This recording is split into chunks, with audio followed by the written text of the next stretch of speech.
Please comment where you are watching in the world. I met Marin at a friend's engagement party. One of those events where you only know 3 people, all of whom are busy slow dancing or making small talk in elevated voices. I was hovering near the punch bowl, pretending to be interested in baby photos on the fridge, when she walked up behind me and said, "Wow, you really picked the loneliest corner." I turned. She was holding a glass of white wine and wearing lipstick the color of rust. Her smile curled, like she was always on the verge of saying something that would either ruin your life or make your whole day. I said, "I'm just pretending to care about someone else's toddler." She said, "You're doing great." Very convincing. I laughed. She introduced herself. "Marin." I repeated it back like I was trying it on. She stayed by my side for the rest of the night. We talked about everything: the absurdity of wedding hashtags, our mutual fear of horses, her brief but intense summer job as a birthday clown. She was magnetic in the way only people who don't care what you think can be. When I left that night, I had her number saved under Clown Girl. I changed it to her real name the next day. We started texting constantly. Her messages were electric, fast, unfiltered, full of random thoughts and weird TikToks and photos of pastries she said looked too smug for their own good. I never knew what was coming next, and I loved that. Our first real date was at a bar that used to be a church. We sat in a booth under stained glass windows and ordered cocktails with names like Sinner's Sangria. She wore a silver ring shaped like a snake and ordered fries with extra aioli. We talked about exes, bad first dates, the worst thing we'd ever done for attention. Hers faked an accent for an entire week of high school. Mine joined an improv team in college to impress a girl who transferred 2 weeks later. She said, "God, that's tragic," and touched her hand to mine. We kissed outside the bar. Her mouth tasted like ginger and gin. The next few weeks were a blur of late-night walks, rooftop wine, sticky hands at farmers' markets. She had a way of making everything feel like a scene in a movie. Not the main plot, something quieter. A side story you didn't see coming, but cared about more than you expected. She'd text me things like, "Your face is stuck in my brain like a song I can't Shazam."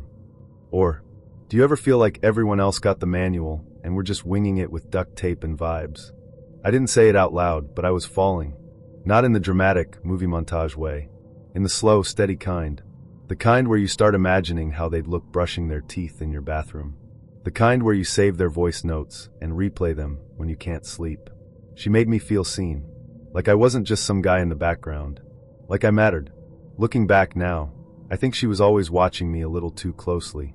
Like she was memorizing lines for a part she hadn't decided if she wanted to play. The first crack came one night at a party she invited me to, her friend's birthday. Big crowd, loud music, everyone in thrifted outfits that looked somehow intentional.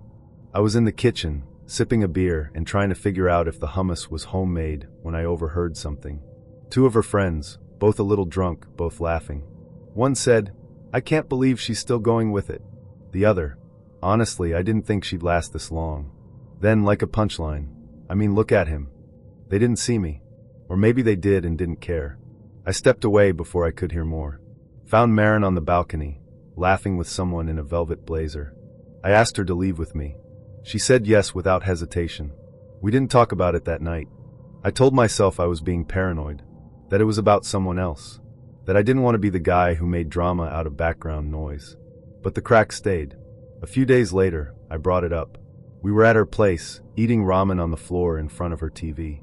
I said, "Your friend said something weird at the party." She paused mid-slurp. I told her what I heard. She blinked, then smiled. "You think they were talking about you?" I shrugged. "It sounded like it." She laughed. "You're being sensitive. They were talking about Kyle. He's dating a girl he met in a parking lot." I nodded. Tried to believe her. Wanted to. But something about the way she said it, too smooth, too ready, didn't sit right. Things didn't change immediately. We still saw each other. Still kissed. Still shared dumb jokes and long stories and mornings where she made pancakes slightly burnt on one side. But I felt it. A shift. Like I'd lost the thread, and she was holding it just out of reach. The truth came out during a fight I didn't know we were having. We were on her couch. She was scrolling Instagram. I was trying to guess what movie she'd picked based on the opening music. She tossed her phone aside and said, "You've been weird lately." I said, "You've been distant." She said, "You're being dramatic." I said, "Are you with me or not?" She rolled her eyes. God, you're really falling, huh? I froze. Excuse me? She stood up, started pacing. This wasn't supposed to be serious. I sat there, heart pounding. She kept going. It was a joke at first. A bet. I asked, what kind of bet? She didn't look at me. Just a stupid thing. My friend dared me to see if I could get someone to say I love you in under a month. My mouth went dry. And I guess I picked you. Silence. She finally looked at me. You were just easy to talk to. It became real. I didn't mean for it to. I stood. Slowly. So I'm a punchline. No, she said. You're just not the plan. I left. She didn't stop me. I didn't cry until 2 days later, standing in my shower, hands braced against the tile like I was trying to hold up the whole apartment. It wasn't just the lie. It was the rewinding. Replaying every moment. Every compliment. Every kiss. Trying to figure out what was genuine and what was a setup. Trying to remember if she ever looked at me without calculation. She texted me a week later. I'm sorry. I messed up. But I wasn't faking all of it. I didn't reply. Because it doesn't matter if some of it was real when the reason it started was a joke. You can't build trust on a dare. It's been months. I've dated a little since. Nothing serious. I'm slower now. More careful. Less ready to believe that charm equals sincerity. I still think about her sometimes. Not with anger. With something colder. A kind of numb disappointment. She was the kind of person who could make you feel like the main character. Until you realized you were just part of the trailer. Entry 1, February 3rd. First date with Jonah tonight. Met on Hinge. His profile was surprisingly open, like full sentences, proper punctuation, even a book quote that wasn't Murakami. Trust is the residue of promises kept, from someone named Frank Novisky. I googled it. Not even a real quote. Still, I liked the vibe. We met at a little wine bar near my place. He was early. Wore a sweater that looked expensive but not flashy. His laugh caught me off guard, genuine. Warm. He didn't do the usual parade of questions. Asked me what I've recently changed my mind about. I told him I didn't think I wanted kids until last year. He didn't blink. Just said, that's a big shift. What caused it? I liked that. We lingered for hours. Split a cheese plate. He walked me home, didn't try to kiss me. Just hugged me and said, let's keep doing this. Entry 2, February 9th. Third date. He brought me a book I mentioned liking in high school, The Bell Jar. Yes, I'm basic. No, I don't care. Inside was a note that said, we can't protect ourselves from pain, but we can choose who we let see it. Who says that on a third date? But still, it made something in my chest loosen. We talked about fear, about trust, about how people say they want honesty, but what they really want is compatibility dressed up like courage. He told me he'd been cheated on once, years ago, and that it fundamentally altered how he moved through relationships. He said it without bitterness, just like a fact he'd learned to carry. I told him I've never cheated, but I've definitely made emotional exits before the physical ones. He said, that's still a kind of betrayal. I didn't argue. He wasn't wrong. Entry 3, February 14th. Valentine's Day. He said he doesn't do Hallmark holidays, but he still showed up at my door with a thermos of hot chocolate and a playlist titled Warm Inside. We sat on my couch, watching half of a documentary about Icelandic architecture, then somehow fell asleep holding hands. He listens like he's taking notes. No, that's not right. He listens like he already knows what I'm going to say, and he's just confirming it. Entry 4, February 20th. Something small, maybe nothing. I got a weird message on Instagram. From a new account. No profile pic. Just a DM that said, do you think Jonah tells everyone the same things? I deleted it. Probably a bot. Or a troll. But it scratched at me. Later, I asked him casually if any of his exes were unhinged enough to send cryptic messages. He smiled and said, I've had people who didn't want to let go, but nothing recent. I wanted to ask more, but I didn't. We watched The Lobster and fell asleep again. This time, he stayed until morning. Entry 5, March 2nd. Okay, I'm writing this down because I feel crazy. I matched with someone on a dating app. Not seriously, I wasn't even planning to swipe that night. Mostly boredom. I've been exclusive with Jonah for weeks now. But I open the app, and suddenly there's this guy, Zach, with a face that looks eerily familiar. Same jawline. Same hair. Same city. Different name. I clicked through. There were only 2 pictures. The profile was vague. But something felt off. I messaged him, half as a joke. "Hey, you look like someone I'm already dating." He replied, "Maybe you're being tested." Then unmatched. My hands were shaking. I called Jonah. He didn't pick up. Texted me 5 minutes later. "Can we talk tomorrow? In person." Entry 6, March 3rd. I don't even know how to process today. He came over, calm as ever. Sat on my couch, same posture, same tone. And then he said, "I created a second profile. To see how you'd react." I laughed because I thought he was joking. He wasn't. He said it was a loyalty test. That he'd read about it in a psychology forum. That people often say they're monogamous, but don't act like it when no one's watching. He said, "You passed. That should feel good." I asked him if he thought that made it okay. He shrugged. I needed to know before I got in too deep. I've learned the hard way. I said something, I don't even remember what, and he just kept repeating, it wasn't personal. But it was, because I'd told him things. About my family, my fears, my past. I'd let him into the softest parts of me, and he'd used that access to build a trap. I asked him to leave. He did. No drama. Just nodded. Before he walked out, he said, "This doesn't mean I don't care about you. It means I care enough to verify." Entry 7, March 7th. I haven't heard from him since. I keep going over our conversations, trying to find the cracks, the clues. But he was so careful, so curated. I don't know what's more upsetting, the betrayal, or the fact that he never really became anything in my memory. He was always observing, never unfolding. He apologized once via text. "I know you feel hurt, but I was trying to protect myself." I didn't respond. Entry 8, March 11th. What does it mean when someone tests your loyalty instead of building trust? It means they want proof, not partnership. It means they're still living in someone else's betrayal. It means they're not dating you, they're dating their fear. And I'm not a litmus strip. I'm not an experiment. Entry 9, April 1st. I saw him today, at a bookstore. He didn't see me. He was standing in the psychology section, flipping through a book with a yellow cover. I watched him for a minute. He looked exactly the same. Still composed. Still curious. I turned and left before he could see me. I don't miss him. Not exactly.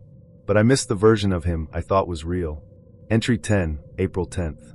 I've started dating again. Slowly. Softly.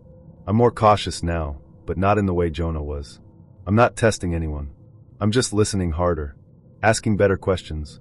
And when someone tells me they trust me, I ask if they're willing to show that trust, not just demand it from me. Some people are. Some aren't. But at least now, I know what I'm looking for. Not perfection. Not proof. Just presence. And someone who sees me as a person, not a puzzle to solve or a variable to control. I deserve that. We all do. Ilara asked for my birth time before she'd even asked for my last name. We matched on a dating app. Her profile was a blur of sun-drenched selfies, annotated star maps, and a prompt answer that read, "I'm not saying astrology is a science, but I am saying I won't date a Virgo rising again." I almost swiped left, but something in her smile stopped me. It wasn't soft, it was sharp. Like she knew something you didn't, and she wasn't going to tell you unless you earned it. Our first conversation went like this. Her, "Hey, what's your big three?" Me, "I don't know what that means." Her, "Sun, moon, rising. Birth date, time, and place. I'll do your chart." Me, "Shouldn't we get a drink first?" Her, "I need to know if you'll ruin my life first." I laughed. Gave her the details. She replied 20 minutes later with a screenshot of my birth chart and this message. Pisces sun, Capricorn moon, Leo rising. Emotional sponge, emotionally repressed, attention-seeking. Delicious. I texted back, "That's a lot of contradiction." She said, "That's what makes you interesting." She was right. Our first date was at a speakeasy hidden behind a laundromat. She wore a leather jacket over a silk slip dress and ordered mezcal without looking at the menu. She smelled like bergamot and recklessness. Within 10 minutes, she had my full attention. She talked fast, interrupted herself, used words like transit and stellium and natal wound with the ease of someone fluent in an entirely different language. She told me she was a Gemini sun, Scorpio moon, Virgo rising. "I contain multitudes," she said, sipping her drink, "and I'm very organized about them." I told her I liked that she didn't pretend to be chill. She smiled. Chill is just avoidance dressed up in linen. I fell a little bit in love with her right there. She was unlike anyone I'd ever dated. She didn't just ask about my past. She asked how my Saturn return had affected my decisions. She didn't just notice my patterns. She mapped them against lunar cycles. At first, I found it charming, quirky, the way some people are obsessed with Myers-Briggs or Enneagram types. A lens, not a law. But with Alara, it wasn't just a lens. It was a doctrine. She'd say things like, "You're pulling away, classic Pisces sun under stress," or "This fight is textbook Mars and Cancer behavior," and I'd laugh, thinking it was a metaphor. But over time it became clear, she wasn't joking. She wasn't interpreting my actions. She was predicting them. 2 weeks in, we were sitting on my couch, knees touching, when she pulled out a small leather notebook and started sketching something. "What's that?" I asked. She didn't look up. "Your Venus placement is sextiling my Jupiter this week. I think we should see how that plays out." I blinked. "See how what plays out?" She tore the paper out, folded it, and tucked it into my hoodie pocket. "Just be yourself," she said. "This is field work." I laughed. "Are you studying me?"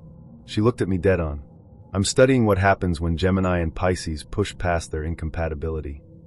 I waited for the punchline. It never came. That night, I opened the note when she left. It was a chart, hand-drawn, with my name at the center and arrows pointing to various traits. One said, "Emotionally porous but seeks structure." Another, "Needs reassurance but hides it behind humor." I wasn't sure whether to be flattered or unnerved. I kept the note in my nightstand. The sex was good. Better than good. She liked control, but she wasn't rigid. She asked questions mid-act, whispered observations into my neck. "You're so responsive. That's your Pisces sun. Your hands are very Capricorn moon." It was the first time I'd ever been astrologically dissected during oral. She made me feel desired, studied, like I was worth mapping. It wasn't until later that I started to feel harvested. The cracks started small. I'd suggest a plan, dinner, maybe a last-minute trip, and she'd say, "That's not a good idea. Mercury's in retrograde." I'd try to talk about something real, my brother's divorce or my fear of turning into my father, and she'd pivot to my fourth house placements. One night, I told her I was feeling disconnected, that I wasn't sure she actually saw me, beyond what the stars told her. She smiled gently. "I see you more clearly than you see yourself." I believed her. That's what scares me now. A few weeks later, I met one of her friends, Raina, a soft-spoken artist who offered me a joint and asked if I cried during Pixar movies. We were sitting on Alara's balcony, drinking wine out of mismatched mugs. Raina said, "So you're part of the experiment." I froze. "What experiment?" She looked at Alara, who gave her a sharp glance. Raina laughed awkwardly. "Oh, maybe you haven't told him." Alara stood. "We're out of wine." She went inside. Raina leaned in. "It's not shady. She's just trying to rewrite her dating patterns. You're part of the incompatible phase." "Incompatible?" Raina nodded. "She's dating signs she's astrologically opposed to see what she can learn. You're her first Pisces." I suddenly felt very cold. Later that night, I asked her, calmly, quietly, if it was true. She didn't deny it. "Why didn't you tell me?" I asked. She shrugged. "Would you have agreed to it?" I didn't answer. She sat beside me, legs tucked under her like a cat. "You're not a lab rat. I like you. I'm just trying to understand what makes connection happen even when everything says it shouldn't." I said, "You reduced me to a data point." She looked genuinely confused. "I didn't reduce you. I chose you. That's different." I didn't have the energy to explain how wrong that was. We didn't break up right away. I wanted to believe her. That I was more than a chart. That I mattered beyond my placements. But the illusion was broken. Every compliment felt coded. Every touch felt observed. I began to wonder if she was taking notes after I left. If every moment we shared was being filed away under Pisces, high empathy, low boundaries. One night, I found a document open on her laptop. Gemini Sun dating log. Incompatibility trials. My name was at the top of a column labeled mutable water. I closed the laptop and left without waking her. I didn't go back. She texted me the next day. "I'm sorry you feel used. That wasn't my intention." I wrote back. "You didn't date me. You studied me." She didn't reply. It's been 6 months. I still get horoscope emails, though I never signed up for them. Sometimes I read them, wondering if they'll say something about betrayal or misplaced trust. They never do. I've started figuring out who I am outside of how I was mapped at birth. Turns out, I'm more than my moon sign. I still believe in patterns, in energies, in the way people connect for reasons we don't always understand. But I also believe this. You cannot love someone through a filter and call it fate. Love is not about compatibility. It's about presence. And I deserve to be seen without a telescope. Adrian. That was hit name, and guess where we met? On a dating site, obviously. You laugh from the hips, he said, grinning. That's rare. I smiled. I wanted to believe I was rare. He was the kind of man who remembered things. That I liked my coffee oat milk light, that I always ordered fries even when I swore I wouldn't, that I hated the sound of metal scraping ceramic. He'd send me songs that matched my mood, recommend podcasts based on single comments I'd made. He used words like attunement and resonance, and I didn't even cringe. He brought me a playlist on our second date. Literally. Handwritten on a card with the Spotify link scrawled underneath. Songs that sound like you. The first track was Phoebe Bridgers, followed by Bon Iver. I told him I loved it, that it felt like someone had finally translated my thoughts into music. He said, "You're easy to read." In the best way. At the time, that felt like intimacy. Now it feels like a red flag I mistook for poetry. We dated for 2 months. Not long, not short. Enough to fold into each other's routines. Enough to feel real. He took me to the same cafe every Sunday morning. The barista knew our order by the 3rd week. He'd text me good morning with a line from a poem and good night with a voice note that usually included a sigh and the words, "I like this. Us." He made me feel like I was the only one he'd ever said those things to. Until I found out I wasn't. It started with a DM. From a stranger. Her name was Sophie. She sent me a screenshot of Adrian's Hinge profile. "Hey," she wrote. "Sorry to be weird. I think we might be dating the same guy." I stared at the screen for a full minute before responding. We compared notes. Same Sunday cafe. Same playlist, different title. Same compliments. Same voice notes, literally. She sent me one, and I played it next to mine. Same sigh. Same cadence. Same script. I felt sick. She said, "I thought I was being paranoid." But then he called me Sugar Bones. Has he ever said that to you? He had. Twice. I thought it was his nickname for me. Apparently, it was just part of the package. Over the next week, I connected with 3 more women. All of us had been seeing him within the same 3-month window. All of us had been told we were rare. All of us had been given playlists, handwritten cards, little rituals that felt custom but weren't. He was dating us like a franchise. Same script, different city. I confronted him. I didn't yell. I didn't cry. I just asked him, how many? He looked at me with that same warm smile. The one that had disarmed me. That I now realized was just part of his uniform. I didn't lie, he said. I never said I was exclusive. You said I was different. He shrugged. You are. They are too. I like people. I connect easily. That's not connection, I said. That's choreography. He tilted his head. What's wrong with making people feel good? I stared at him. Because it's not real. You're not in it. You're performing it. You're handing out intimacy like it's a party favor. He didn't reply. I left. He didn't stop me. After that, we started a group chat. The women, I mean. We called it the Playlist Club. We compared notes. Laughed. Grieved. Rewrote his messages like fan fiction. Made jokes about holding a reunion and inviting him as a guest speaker. It sounds like revenge. It wasn't. It was reclamation. I still see his name pop up sometimes.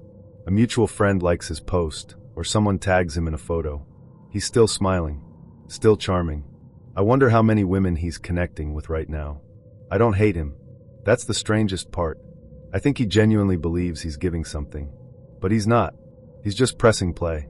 I've started dating again. Slowly. Cautiously. I don't need the poetry now. I don't need a playlist or a ritual or a nickname that sounds like it came from a thrifted novel. I just want someone who shows up. Without a script. Without a sigh. Just real. Even if it's messy. Especially if it's messy. Because I'm not looking for someone who knows how to say the right thing. I'm looking for someone who means it. Rowan smelled like cedarwood and wine, and the first time I kissed her, I got lightheaded. It wasn't the kiss, not fully. It was the build-up, the 2 weeks of flirtatious texts, long phone calls, and voice notes that sounded like secrets whispered through a screen. It was how she talked about books with reverence, and how she made ordering takeout sound like a moral decision. It was the way she asked questions like, "What part of yourself are you still afraid to write about?" We met at a reading for an indie lit journal neither of us were published in. She was sitting in the back row, legs crossed at the ankle, notebook open on her lap. I noticed her before she noticed me. She laughed too loudly at a line that wasn't meant to be funny, and I decided I liked her immediately. Afterward, I complimented her boots. She said, "They make me taller and less emotionally available." I said, "They're failing at one of those things." Her eyes crinkled. She said, "You're trouble." I said, "Only if you're writing about me." I didn't know then that she would be. Our first date was a creative high. We didn't just talk, we riffed. We layered metaphors over memories, spun stories from shared glances, sketched out imaginary lives we'd never live but still wanted to try on. She asked if I'd ever written something I didn't want anyone to read. I said yes. She said, "Then it's probably the only honest thing you've written." We slept together that night. It wasn't rushed. It wasn't performative. It was the kind of physicality where bodies ask questions and trust the answers. Her breath caught when I bit her collarbone. She pulled my hair when I kissed her thighs. We didn't say much after. She curled into me like she belonged there. In the morning, she stole my hoodie and half my croissants. When she left, she kissed my neck and said, "You're a good story." I thought it was a compliment. We fell into a rhythm that felt intoxicating. She'd come over late, barefoot, with wine and ideas. We'd cook, or more accurately, I'd cook while she danced around my kitchen, reading aloud from essays she was workshopping. Sometimes we'd work side by side, laptops open, legs tangled, trading lines and headlines and edits like currency. She once asked if she could read my journal. Not out loud, just silently. I hesitated, then handed it over. She read 5 pages, then pressed her palm over her heart and said, "You write like you're bleeding on purpose." I didn't know if it was praise or concern, but I let her keep reading. She was magnetic in the way that made you ignore your better judgment.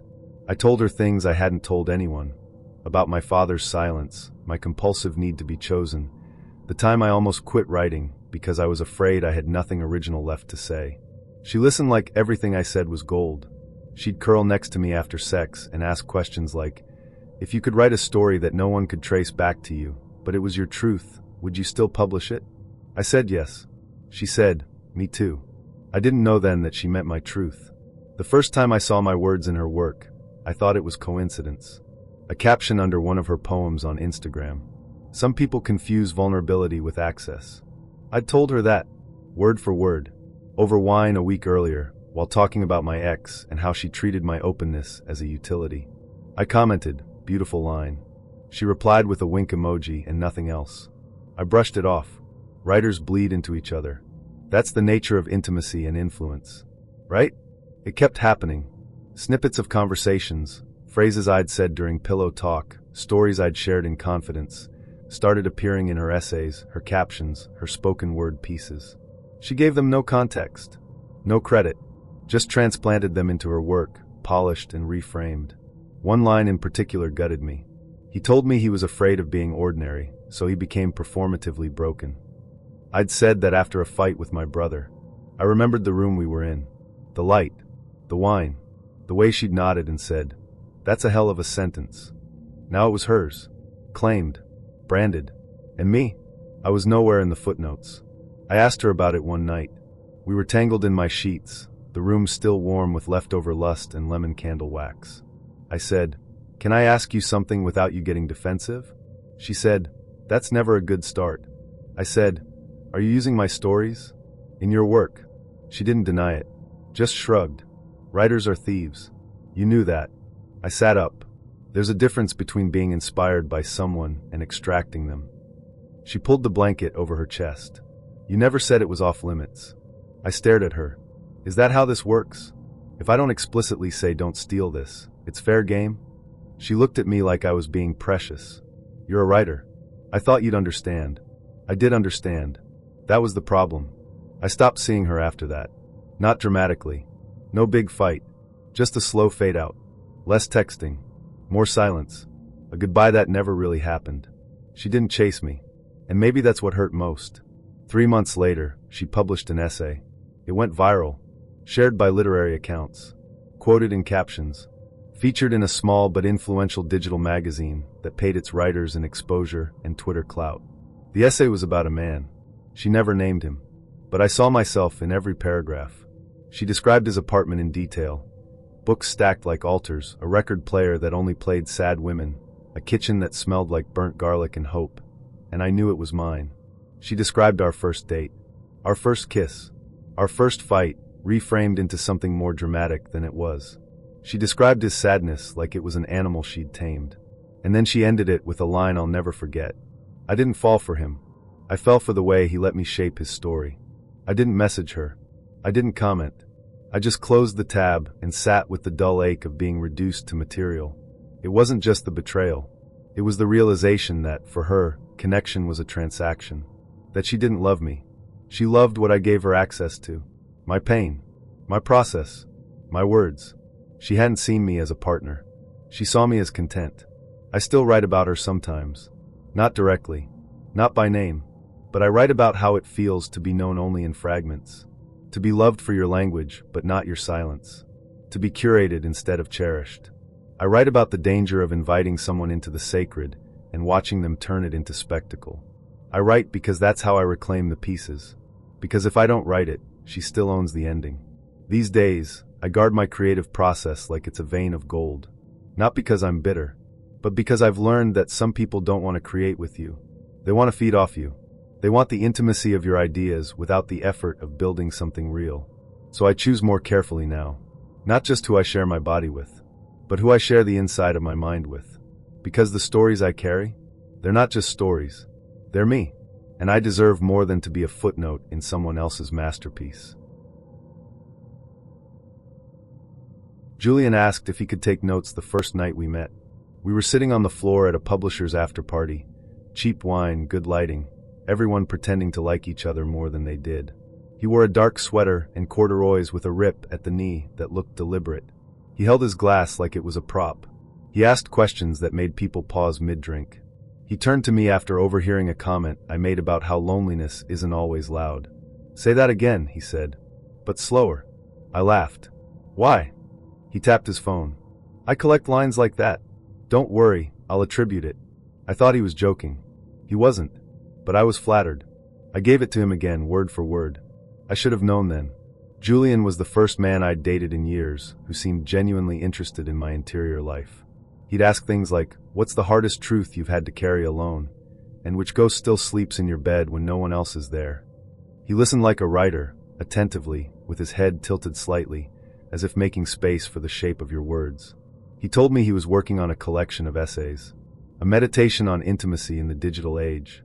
I told him that sounded vague enough to be published. He laughed. "I like to keep the pitch blurry. The heart of it is personal." I should have asked, "Who's personal?"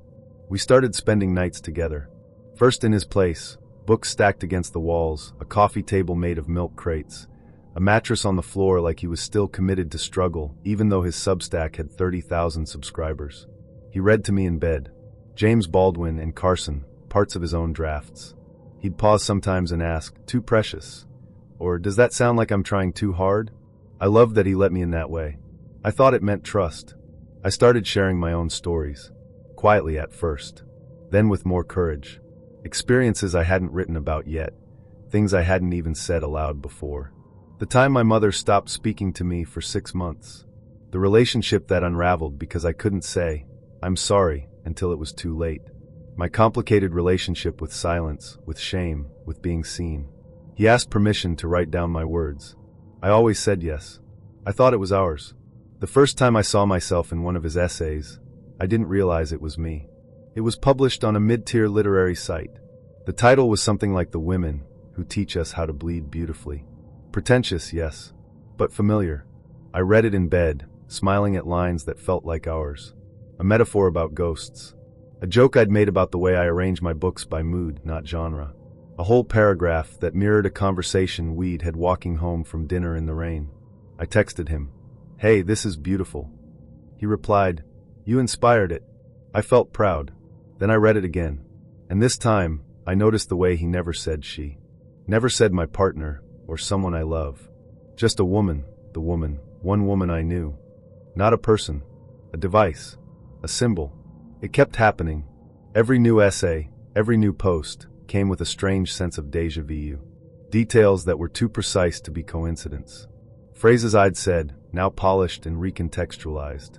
Once, he wrote about a woman who fears being ordinary so deeply she performs empathy like a ritual. I had said those exact words to him about myself after a night of crying in his arms. He'd kissed my forehead, then filed it away. I asked him about it. "Are you writing about me?" He didn't deny it. He just said, "I'm writing through you." I asked if he could warn me next time. If he could at least let me read the pieces before they went live. He said, "That would compromise the integrity of the work." I said, "What about the integrity of me?" He smiled like I was being sentimental. "You said I could use your stories." I had, but I hadn't said he could make them his own. What hurt wasn't just the use of my stories.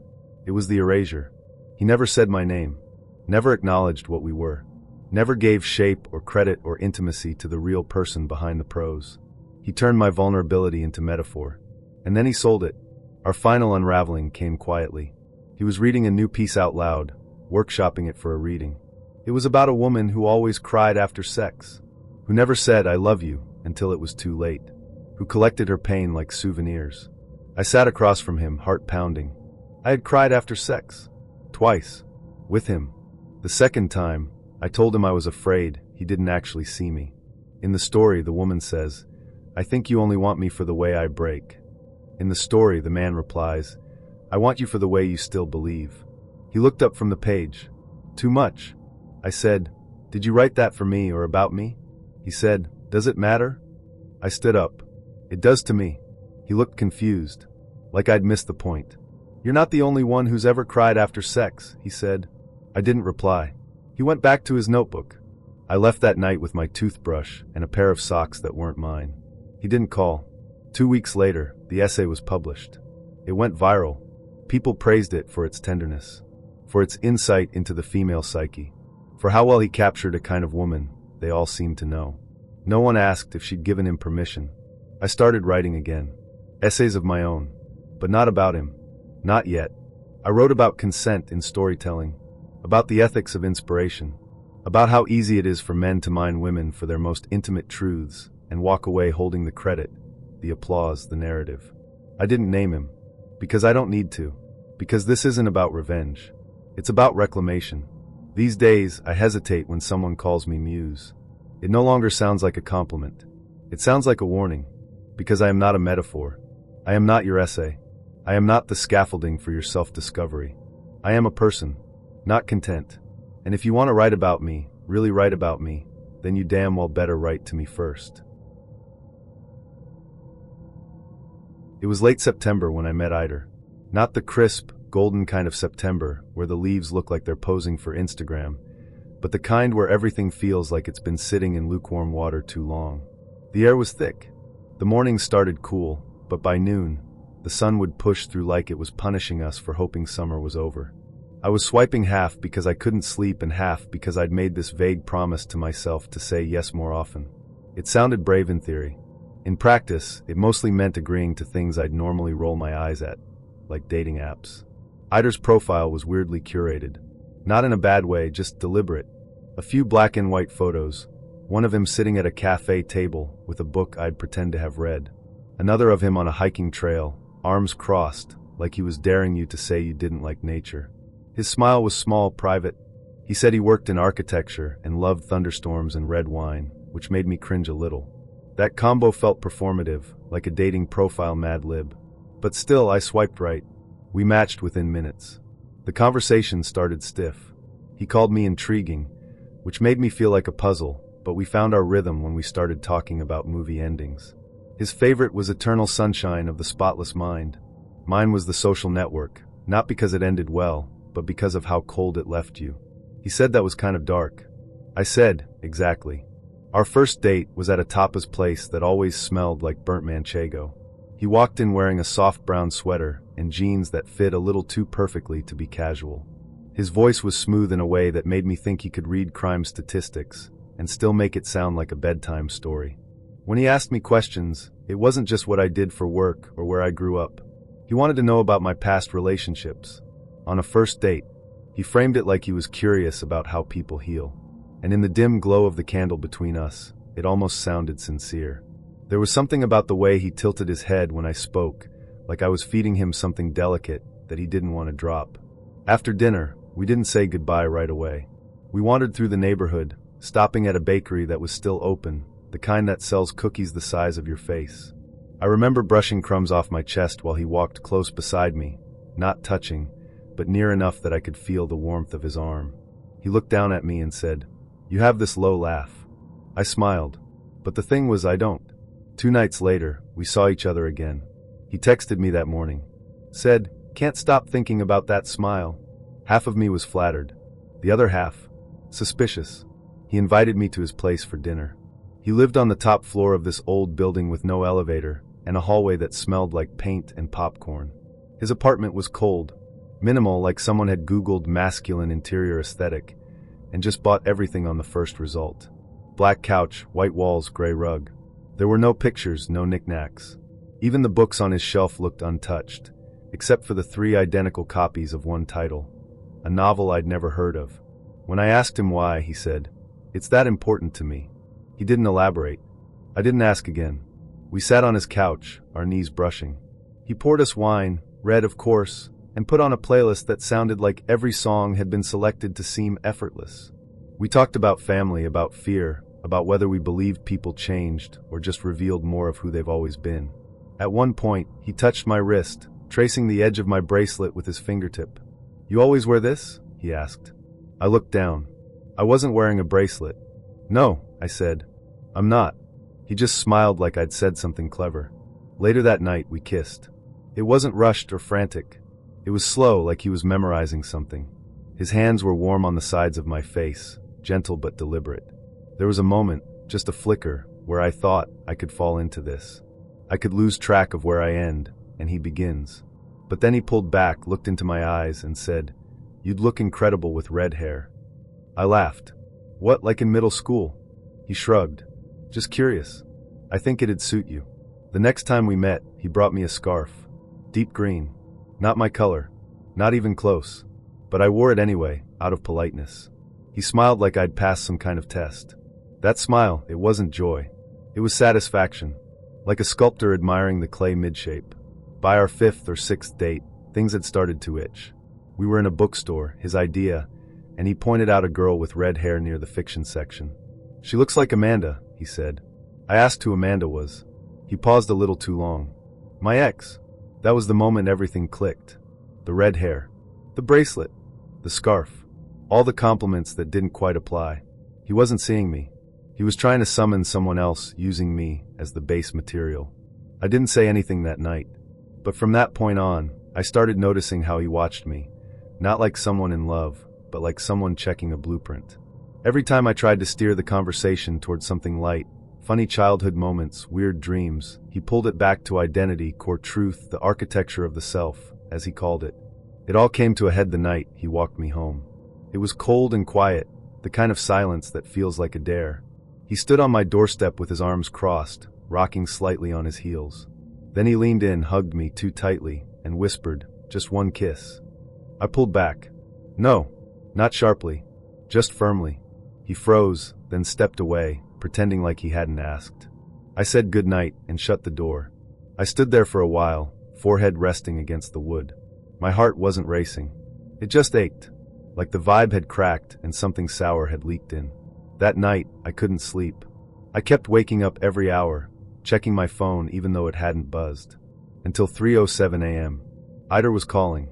I didn't pick up. Then he called again. And again. After the 3rd time, a text popped up, "Look outside." And I did. Just barely opened the curtain.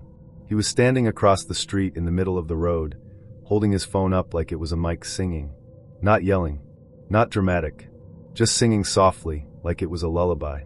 I couldn't make out the words, but it was slow and haunting and off-key in a way that made my stomach twist. I didn't open the window. I didn't text him back. I called the police. Gave them his name and what I could see from the window. He didn't run or hide. Just stood there, singing, like it was the final scene in a movie only he understood. The officers arrived 10 minutes later. One walked over, said something to him, and Ida just nodded and got into the car. No resistance. No anger.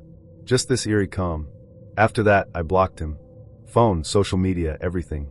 Even deleted his name from my contacts, so I wouldn't have to see it ever again. For days, I felt like I was waiting for the other shoe to drop, a message, a letter, something poetic and unhinged. But nothing came. Just silence. I told a few friends. One of them, half joking, said, "It's like he was trying to build a Frankenstein version of his ex." And yeah, that wasn't far off.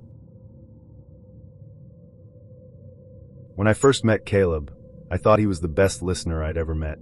We were seated next to each other at a friend's dinner party, one of those long, candlelit tables filled with too much wine and not enough chairs. He introduced himself with a half smile, said he was a social worker, and asked me what I'd been thinking about lately that I hadn't said out loud. It caught me off guard, in a good way. I told him I'd been thinking about how grief doesn't always come from loss, that sometimes it arrives from staying in the wrong place too long. He nodded like he already understood. We talked through dessert and well into the cleanup. When I left, he touched my arm gently and said, "You seem like someone who's lived through things and still came out kind." I remember blushing. I remember thinking, finally, someone who sees me beneath the surface. Our first date was a week later, at a quiet cafe where the music was too soft to hide behind. He asked about my family before we even ordered drinks. I told him about my mother's silence, my father's temper, the years I spent learning how to take up less space. He leaned in, elbows on the table, eyes steady. "You've survived a lot," he said. "That's rare." I didn't know what to say, so I smiled. Afterward, he texted me. "I felt honored to hear your story. Not everyone is brave enough to hold their own pain." I reread it twice, maybe 3 times. It felt like being seen, or so I thought. Over the next few weeks, our dates followed a pattern. He'd ask a question, always deep, always personal. I'd answer. He'd listen, nod, sometimes even tear up. Then he'd say something like, "You're incredibly self-aware," or "I'm drawn to how you've metabolized your pain." At first, it felt affirming. I'd spent years in therapy learning how to articulate what hurt. To have someone not only listen, but genuinely appreciate that seemed rare. Precious. But slowly, something began to feel off. I realized he never offered much in return. If I asked about his childhood, he'd say, "It was complicated," and redirect the conversation. If I asked about past relationships, he'd say, "I've dated people who weren't ready to face themselves." He said he didn't like to dwell, that he'd rather focus on what's active in the room. So we always focused on me. I told him about the time I was 19 and hospitalized for panic attacks. About the friend who ghosted me after I confided in her about childhood trauma. About the man who once told me I was too emotional to love properly. Each time, Caleb listened like I was delivering a sermon. "You're so emotionally literate," he'd say. "It's rare to find a woman who's done the work." It started to feel like I was auditioning for something I didn't remember signing up for. One night, we were watching a documentary about addiction. At one point, a woman began describing how her father's absence shaped her early relationships. Caleb turned to me and said, "That reminds me of what you said about your dad." I nodded. "You know," he continued, "most women with trauma learn to read people really well. It's a survival skill." He said it like a compliment. I asked, "Is that why you date women like me?" He paused, then smiled almost sheepishly. "I've always connected more with women who've been through things. They're more grounded, less entitled, less naive." I stared at him. He didn't seem to realize what he'd just admitted. Or maybe he did. That night, something shifted. I started paying attention to the way he spoke about his past partners. Always a variation of the same story. She hadn't processed her stuff, or she wasn't honest with herself, or she wanted love but not accountability. I began to wonder if he saw women as people, or as case studies. A few days later, I met one of his friends at a small gathering. She seemed surprised to see me. Said, "Oh, you're the new one." I asked what she meant. She laughed. "Caleb always finds the intense ones. He says he's drawn to women with emotional depth," which I think is code for trauma. I felt my stomach drop. She didn't mean it cruelly. She thought she was being friendly, letting me in on the joke. I smiled, excused myself, went home early. I sat on my couch that night and tried to replay everything he'd said to me since we met. The flattery, the focus, the way he always seemed to steer the conversation back to my wounds, like they were the most interesting thing about me. I thought about how I'd never laughed with him until I cried, or danced with him in my kitchen, or shared a moment that wasn't somehow tethered to pain. Had we even talked about joy? Or was I just a mirror for the parts of him he didn't want to face? I confronted him a week later. We were walking in the park, holding hands. I stopped and said, "Do you like me, or do you like my pain?" He looked startled. "What kind of question is that?" "A serious one." He frowned. "I like that you're honest, that you don't hide from your past. That's not the same thing." He was quiet. I kept going. "You say you want connection, but you only ever ask about what broke me. You never ask what healed me. You never ask what I love or what makes me laugh or what I want to build." He looked hurt. "That's not fair. I've been present with you. You've been present with my pain," I said. "Not with me." He didn't respond, just looked away. I said, "I think you collect trauma. I think you feel closer to women who've been hurt because it lets you avoid your own mess. You get to sit in our pain without ever offering your own." Still no reply. I left him standing there, under a tree whose name I didn't know. He didn't call. It's been months. I've thought about Caleb more than I care to admit. Not because I miss him, but because I'm still untangling the way he made me feel, flattered and exposed, wanted and reduced, heard but never understood. He taught me something I wish I didn't have to learn, that not everyone who listens is listening for the right reasons. Some listen to understand, some listen to control, and some listen just long enough to feel superior. I'm more careful now. I still share, still open up, but I pay attention to who's asking and why. Because my story is not an artifact. It's not a test, or fuel, or a mirror for someone else's avoidance. It's mine, and I get to decide who gets to hold it. The first time I saw her, it was at an open mic in a warehouse-turned-art space on the edge of town.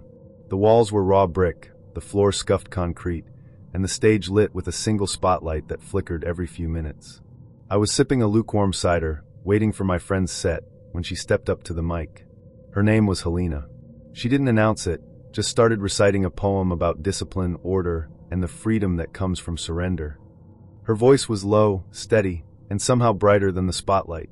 People leaned in. I froze. Afterward, I found her standing near the back wall, sipping herbal tea from a thermos. "Your words hit hard," I said. She turned, smiled like she'd been expecting me. Most people don't stay for the second layer. Whatever that meant, I wanted to know more. We started seeing each other casually. First for poetry readings, then longer walks, then dinners where she barely touched her food, but devoured silence like it fed her more. She spoke often about cleansing the mind and moving beyond flesh distractions. I thought it was metaphor. Then one evening, she invited me to a gathering. "It's quiet," she said. "We talk about purpose. What's worth keeping? What can be released?" I followed her to a small flat with floor cushions arranged in a perfect circle. The others greeted me with soft nods. They each wore lapel pins shaped like open eyes. That first session was about clarity. Helena spoke about detaching from the noise of the world, about how desire clouds judgment. I found myself nodding. It felt good to listen, to be still. I went back the next week, and the one after that. Soon I was part of their core group, 8 of us, all under 30, all looking for something that didn't come with a notification tone. We shared journals. We meditated. Helena led us in long discussions about purity, not just of the body, but of intention. Then, during a session titled Irreversible Devotion, she handed out pamphlets. They were printed on thick, cream-colored paper. The title read, "The Final Sacrifice, Securing Your Higher Path." I flipped through it slowly, my throat tightening. It wasn't metaphor.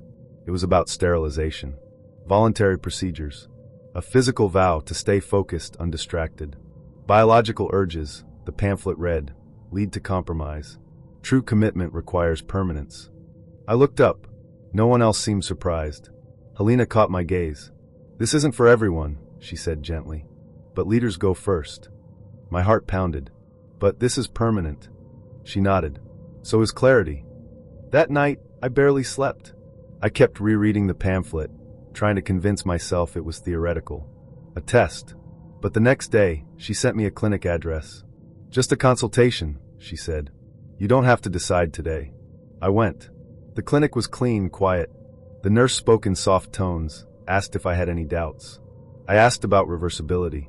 She offered a brochure on egg preservation, just in case. That made it worse. I left without scheduling anything. Helena texted me that evening. "Did it go well? You don't have to rush. But we believe in you." I didn't reply. For 3 days, I went silent. I stopped attending meetings. I didn't answer her calls. I walked the river path by myself, trying to remember who I was before all this. On the 4th day, I returned to the warehouse where we first met. It was empty. A new flyer was taped to the door. Sound bath and somatic healing, Saturdays at 6. No mention of Helena. I never saw her again. I deleted the group chat. Tossed the pin. I told my closest friend what had happened, and she held my hand like she was afraid I might still go back. Hey, okay, so I don't even know why I'm recording this. Maybe because I can't sleep. Maybe because my friends are tired of hearing about it. Or maybe because if I don't get this out of my head soon, I'm going to start romanticizing it again. And I can't do that. Not with this one. So, yeah, Lala. That was her name. We met on a Wednesday. I remember that because I was in my car waiting for a vo, eating cold fries from the bottom of the bag, swiping through profiles like they were scratch-off tickets. I wasn't expecting anything. I sure as hell wasn't expecting her. Her profile was quiet, not trying too hard. No bikini photos or inspirational quotes. Just her on a beach with a mango in one hand and a dog in the other. Her bio said, "Looking for a good listener and someone who doesn't hate cilantro." I matched with her before I even realized I'd swiped right. We started messaging that night. Nothing deep. Just banter about food, bad burritos, and how she'd never had one without rice. She asked me why I picked the taco place I had in my bio, and I told her it was because they put pickled onions on everything like they're trying to cleanse your sins. She laughed at that, said she liked how I described things. After a few days of texting, we met. Vietnamese spot I always recommend. Quiet, tucked into the edge of a strip mall, with spring rolls that taste like they belong in a different city. She showed up in a white hoodie and jeans. Hair tied up, no makeup, or maybe just the kind that looks like skin. She smiled like she wasn't trying to impress me, just saying hey. And I liked that. We talked for hours. She told me she was a part-time translator. Spoke 3 languages. Had a cat named Blue who hated music. Grew up all over Canada, Lebanon, New Zealand. Said she never really felt like she belonged anywhere. Something about her felt floaty. Like she was here, but not here. Not sure if that makes sense, but it did in the moment. The second date was a walk around this lake trail near my place. I'd never taken a date there before. It felt personal. She wore headphones around her neck, but never put them in. Said she liked the feeling of them there. She told me she was into old buildings and survivalist documentaries. Made fun of me for not knowing what cardamom was. Afterward, we sat on a curb with tacos and watched a guy try to walk 4 dogs and drink an iced coffee at the same time. One of the dogs sat down and refused to move. We laughed until we couldn't breathe. That was the moment I thought, okay, this could be something. The next couple times we hung out, it was more of the same. Easy. Unforced. She never overshared, but she didn't hold back either. She was the kind of person who listened like it was her job, but not in a way that made you feel studied. Just seen. I didn't feel like I had to perform with her. I could just be. She'd sit across from me and ask these quiet, curious questions. What do you miss most about your childhood? Do you believe in good timing or just convenient people? Stuff like that. And then came the rooftop date. It was our 5th time hanging out, I think. We were at this bar with string lights and overpriced cocktails. The kind of place where the sun sets in a way that makes you feel like a main character. She was quiet that night.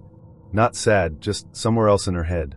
After a while, she turned to me and said, "Have you ever thought about getting married early?" I laughed. Thought she was joking.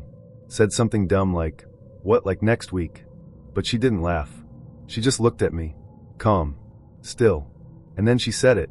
That her visa situation was complicated. That she was trying to stay in the country to finish school, to keep her job. That marriage could be a practical solution. That she wasn't asking for money or romance or even permanence. Just stability. Just a little time. And then she said, "I trust you." And honestly, that broke something open in me. Because I liked her. I wanted her. And for a few seconds, I thought, maybe this is what it means to really show up for someone. Maybe love isn't always fireworks. Maybe sometimes it's just paperwork and promises. But then I asked the question, the one that had been sitting in my throat like a pebble. How many people have you asked this? She looked away, took a sip of her drink. Then she said, "Just you." And that messed me up more than anything else. Because if it was a game, fine.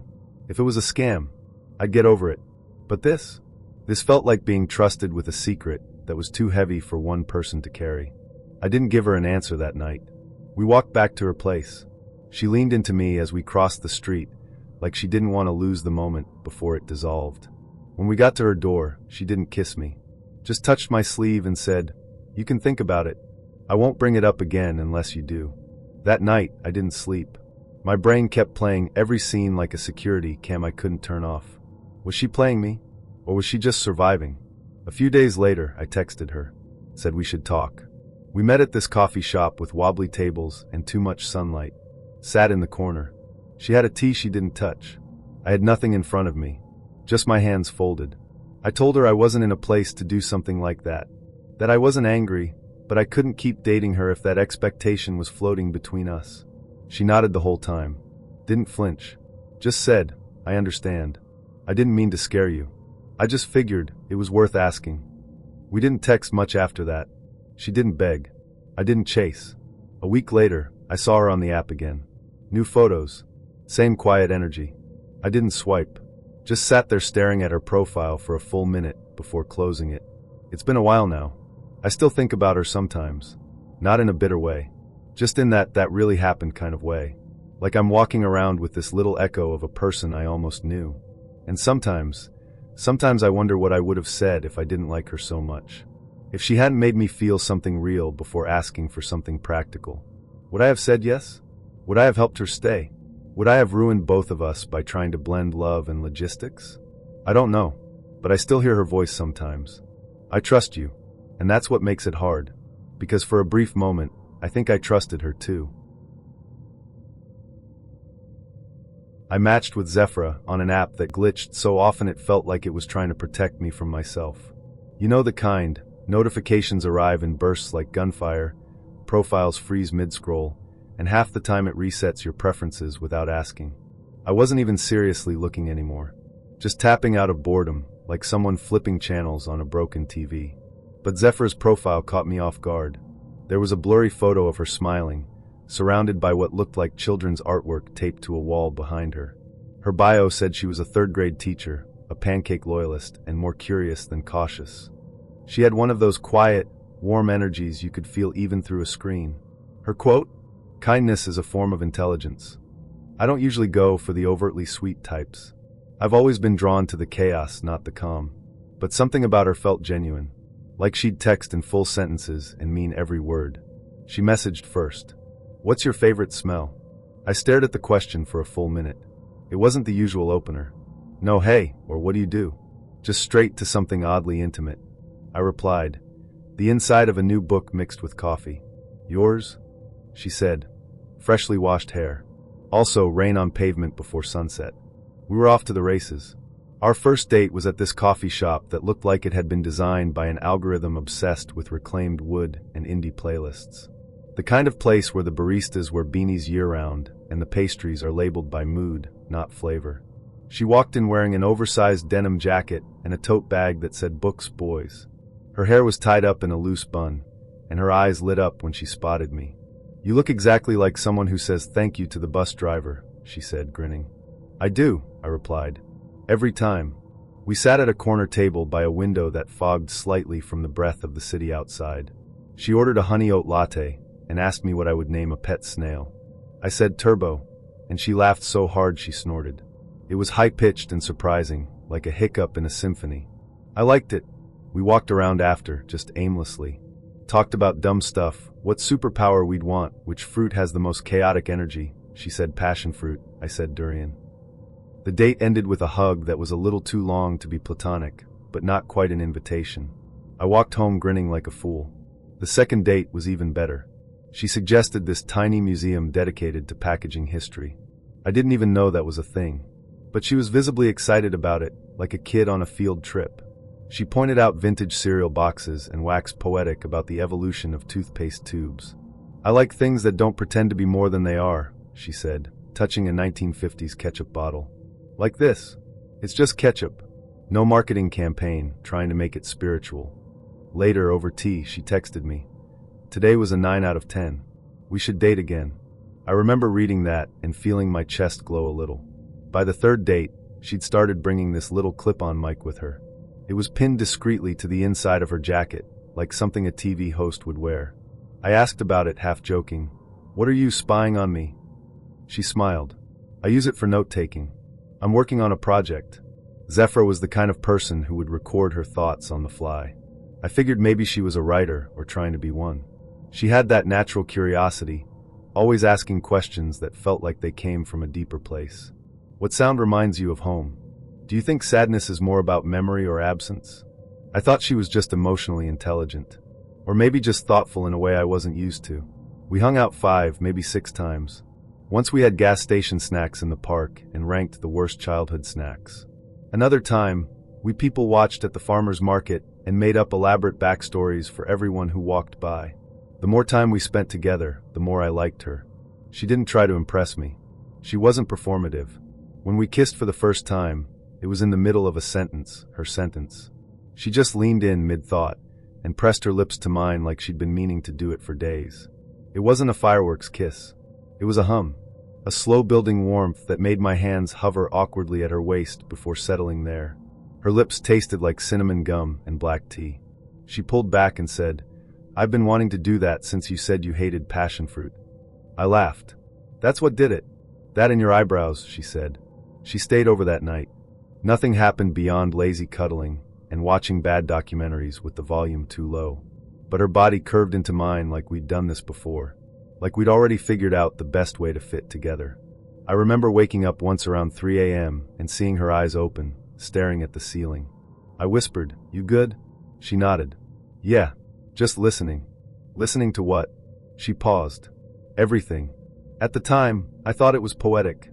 But now I know she meant it literally. It was a week later when I got the message. Some random guy I didn't know, no mutuals, no context, sent me a link to a Spotify podcast. The logo was this cartoon apple wearing glasses. The title, Dates with Strangers. I clicked on it, assuming it was a mistake. But then I saw the episode title, Mr. Coffee Shop and His Emotional Armor. My stomach dropped. I hit play. It was her voice. Undeniably Zephyra. Same cadence, same laugh. But this time, she wasn't talking to me. She was talking about me.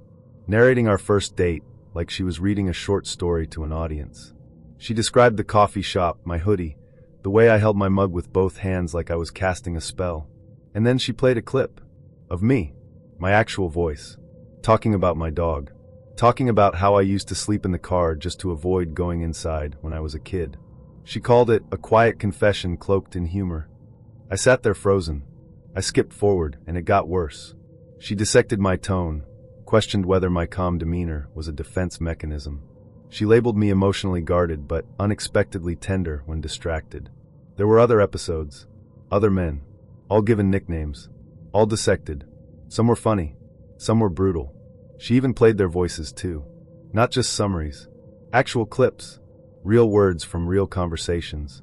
I texted her. Just one word. "Seriously?" She didn't reply for a full day. Then she sent back. "It's not personal. I anonymize everything. It's for a creative series. You came off really well. Really well." Like I was a character in a story she'd written and was now trying to console. I didn't respond. I blocked her on everything. For the next week, I kept checking the podcast page. She didn't upload anything new, but the episode stayed up. Comments poured in. "Wow, he sounds sweet." "Classic avoidant." "Oof, this guy needs therapy." They were talking about me like I was fictional. Like I wasn't real. Just a voice with a character arc. I stopped eating for a while. Deleted the app. Started going to the gym more, reading more. I told one friend. He said I should report her. But how? She didn't break any laws. Not technically. But what she did break was trust. She took our moments, our intimacy, and turned them into content. She made me a thing to be consumed. A voice to be discussed. I met Milo at a friend's gallery show. One of those events where everyone's pretending they're not judging the art, but they definitely are. He was standing in front of a canvas that looked like someone had dragged a dirty mop across it, nodding like it was profound. I made a joke about how it looked like depression in brushstrokes, and he turned to me and said, "Exactly." I laughed. "You don't even know what I said." He grinned and shrugged. "Doesn't matter." Felt true. That was how it started. We talked for almost an hour that night, about music that made us cry, about how neither of us could keep houseplants alive, about the weird ache of Sundays. He had this way of holding eye contact that made you feel like you were being listened to with his whole body. It was disarming. He asked for my number before I left. Said it like a question he already knew the answer to. I liked that. Our first date was at a bookstore cafe. He showed up in a denim jacket and a navy t-shirt that smelled faintly like cedar. He ordered an oat milk latte and asked me what I was most embarrassed to love. I said 80s karaoke ballads. He said home renovation shows. We were both trying to be honest, and it worked. We talked for 4 hours straight that day. He told me about his job, something in user experience design that I didn't totally understand, but he spoke about it like it mattered. Like he cared about how people move through spaces, how they feel when they touch things. That's what stood out about him, actually. He cared about feelings, not just his own, everyone's. He asked questions like, what's your default defense mechanism? How do you know when someone's safe? What's something you've never admitted out loud? It felt like we were building something, carefully, like stacking stones, one on top of the other. The second time we saw each other, he brought me a book, something he said reminded him of the way I talked. He'd underlined a passage and dog-eared the page. When I read it later, it was about wanting to be known without explanation. I remember feeling my chest unlock a little. We weren't rushing anything. It was slow, deliberate. Texts in the morning, long phone calls at night. He asked me to send voice notes because he liked the cadence of my thoughts. He said it helped him feel closer, like I was in the room even when I wasn't. It felt real. The first time we kissed, it was after he helped me move a bookshelf I'd bought off Craigslist. We were sweaty and laughing and slightly out of breath. He leaned in like he'd been waiting for the right moment, not the most romantic one, but the most honest. His lips were soft, hesitant, like he was asking permission even as he did it. I liked that too. We kept things quiet. Not secret, just ours. He said he liked the slowness, that he didn't want to rush into something and ruin it by making it performative. It sounded mature, thoughtful. So I agreed, and for a while it felt easy. Until it didn't. The first red flag didn't look red at all. It looked beige, neutral, like nothing. He canceled a date last minute. Said something had come up at work. Fine. But then it happened again. And again. Always last minute. Always vague. I didn't push at first. I wanted to be understanding. I told myself he was just overwhelmed. Burnout. Deadlines. Life. But the distance grew. Subtle but steady. A few slower replies. A few more missed calls. A few let's reschedule texts that felt like sighs in emoji form. The night everything cracked, I was at a bar with friends. One of them, Marion, tapped me on the shoulder and said, "Isn't that your guy?" I turned and followed her finger to the back of the room. Milo, sitting at a corner table, holding hands with a woman who looked like she'd stepped out of a wedding catalog. They weren't just close. They were together. Familiar. Intimate. I froze. It was like watching a movie scene I didn't remember auditioning for. They leaned in, kissed lightly. She laughed. He touched her cheek. My heart didn't race. It stopped. I left without saying anything. I couldn't breathe. Couldn't think. I got in a car and stared out the window like the city was going to explain something to me. Later that night, I texted him. "Want to talk?" He called immediately. His voice was soft. Careful. "I can explain," he said. And then he did. He told me he was engaged. That it was complicated. That they'd been together forever and had grown apart. That they were on a break, kind of. That he wasn't sure what he wanted and needed time to figure it out. And then he said it. "You helped me realize what I've been missing." Like I was some kind of emotional taste test. I didn't yell. Didn't cry. I just went quiet. "How long were you going to wait to tell me?" I asked. "I didn't expect this to become real," he said. "I didn't think I'd feel this strongly." That's what people always say when they're caught. Like their feelings absolve the betrayal. I asked if she knew. He said no. So I was the experiment. The test drive. The emotional mirror he needed to look into so he could decide whether to stay or go.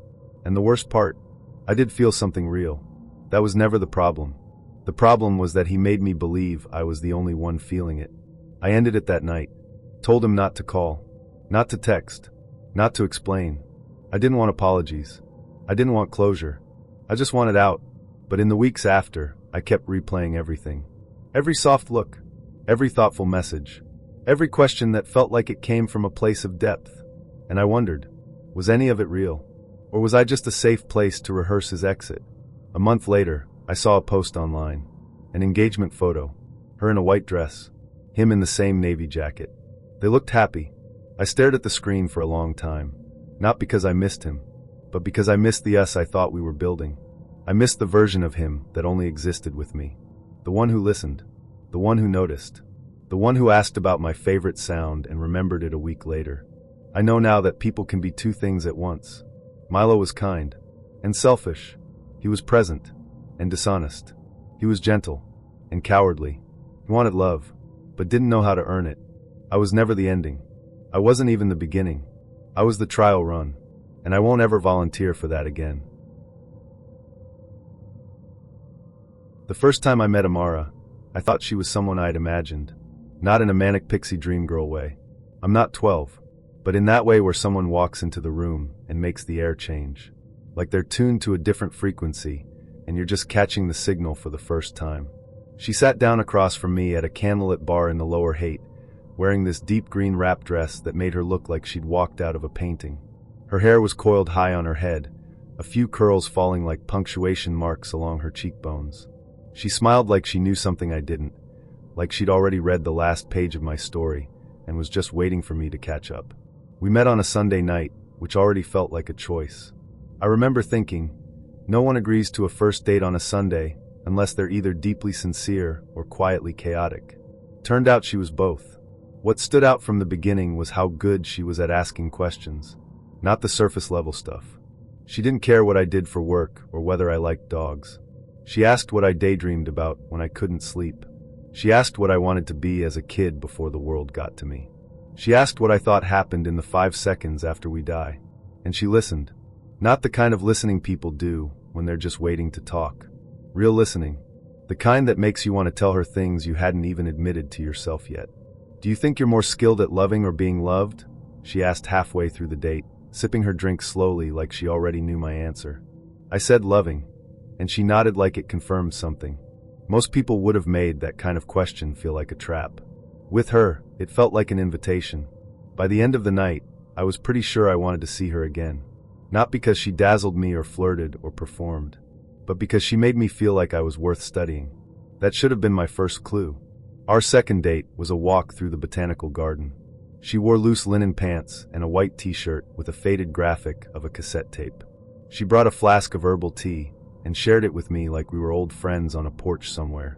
At one point, we sat under a tree and watched a group of kids chase a balloon that had escaped. She looked at me and said, "Do you think you'll ever be ready to fully be known by someone?" I didn't know how to answer that. I tried to laugh it off, but the way she looked at me made it impossible. Like she was holding up a mirror I hadn't seen before. I told her I didn't know. She said, "That's honest." Most people would have said yes just to sound brave. That was the thing about Amara. She made you feel like being uncertain was a kind of wisdom. Like not knowing made you more worthy of love, not less. By the 4th time we saw each other, I'd started to feel like we were circling something. Not quite dating, not quite friends. A strange in-between that felt too intentional to be casual. She'd text me at odd hours with questions like, "What color do you think your sadness would be?" Or, "Have you ever felt safe in silence?" I started keeping a note in my phone just to track her questions. Not because I thought they led anywhere, but because they made me feel more real. Like I was slowly unfolding in front of someone who wasn't afraid of what she'd find. Then came the night at her apartment.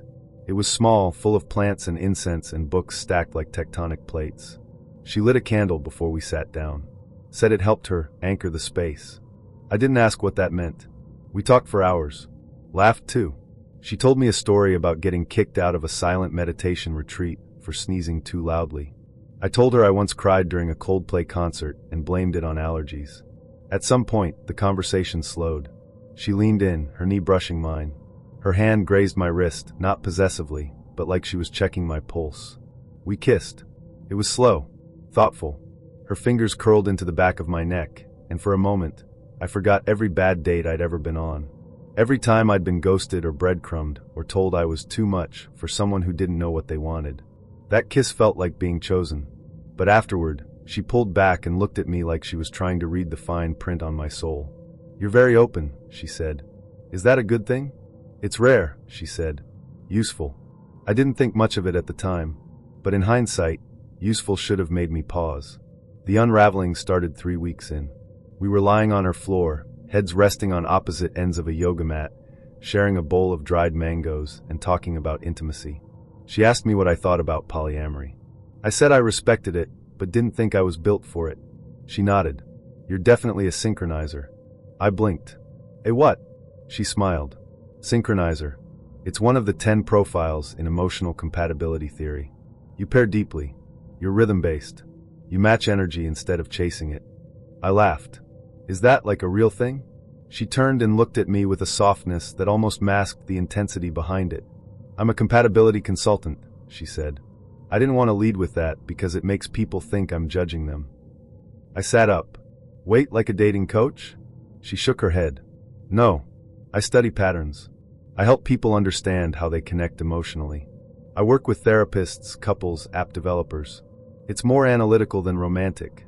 I nodded slowly, trying to absorb it. So, have you been analyzing me this whole time? She hesitated. I've been observing you. There's a difference. I didn't say anything. Just let that sentence hang in the air like smoke. After a few seconds, she added, I'm working on a new model. A framework. I've been collecting real-world data. From people you're dating? From people I'm learning from. I exhaled, sharp and quick. So I'm a case study? No, she said gently. You're a mirror. That's different. I stood up. Not angry. Just disoriented. I don't know what that means. She sat up too. Crossed her legs. You're not a subject. You're a reflection. You're helping me test the vocabulary, the emotional sequences. But not in a cold way. I care. Deeply. That doesn't make it better, I said. It makes it messier. She reached out, touched my hand. I didn't lie to you.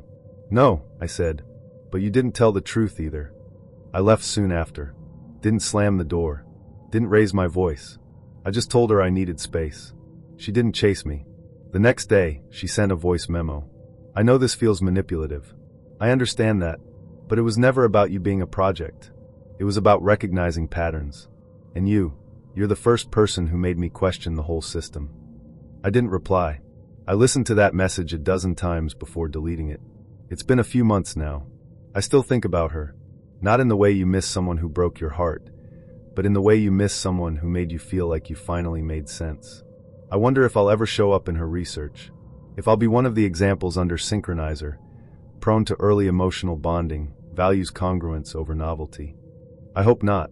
Or maybe I hope I do. Maybe that means I mattered. I don't regret meeting her. I regret not asking more questions. I regret letting myself believe that being seen and being studied were the same thing. They're not. Being seen? That feels like light on your skin. I wasn't really trying to date. You know those weird in-between phases where everything in your life feels like a shrug? That was me. I had just moved into a one-bedroom apartment with carpet that felt like Velcro, blinds that wouldn't close all the way, and a kitchen light that flickered like it was haunted. My neighbor vacuumed every night at 1 a.m. like it was a ritual. I was eating cereal for most meals and pretending that was a lifestyle choice. One night, I was scrolling through the app one kept deleting and re-downloading like it was some kind of toxic ex. I wasn't looking for anything serious. I wasn't even looking for interesting. Just something to distract me from the weird clanking under my sink. That's when I saw Elian. His profile wasn't trying too hard. A few selfies, nothing dramatic. One from a concert, one with a golden retriever that looked too clean to be his. He had this laid-back look. The kind of guy who probably made perfect scrambled eggs and wore sweatshirts that somehow looked cool. His first message came an hour after we matched. Okay, but pineapple on pizza. Yes or no? I said yes, and he replied, risky. I like it. It was dumb. It was simple. But it was the first time in a while someone made me smile through the screen. We started talking a lot. He was funny, but in a quiet way. Not the kind of guy who tries to dominate a room. More like the guy who whispers a joke that makes only you laugh. And somehow that means more. He said he worked in sound editing for indie films. I didn't fully understand what that meant, but it sounded creative and mildly mysterious. He told me he once got locked inside a pet store by accident. I told him I once got kicked out of a marshmallow factory tour for touching a cooling tray. It was easy. Our first date was at this weird bowling alley/bar hybrid. The lights were low, the tables were sticky, and the music was loud enough to make talking kind of a challenge. But still, we laughed. He wore a hoodie that looked soft enough to sleep in and smelled like laundry and citrus. I liked that he didn't seem like he was trying to impress me. He just was. Afterward, he sent me a text. "You ate tonight, easy." It made no sense, but I liked it anyway. Over the next few weeks, we saw each other a lot. Not like big, dramatic dates. More like lazy, comfortable ones. Grocery store trips with no agenda. YouTube spirals on his couch. Midnight cereal and half-watched movies. I'd come over after work, and we'd just exist near each other quietly. I liked it. I liked him. He told me he had a roommate. I didn't think much of it. Rent in the city was brutal, and every guy I'd dated either had roommates or pretended they didn't. I never met her, though. He said she worked nights or was usually out with friends. That tracked. I didn't push. But then little things started to feel off. One night, I was brushing my teeth in his bathroom and noticed there were 2 toothbrushes in the holder. One was clearly used, not like a backup or a guest brush. I asked him about it casually when I came out, and he kind of paused before saying, "Oh, that's my roommate's. She leaves it in here sometimes." Okay. Weird, but okay. Another time, I opened a drawer looking for a spoon and saw a bunch of folded notes with hearts drawn on them.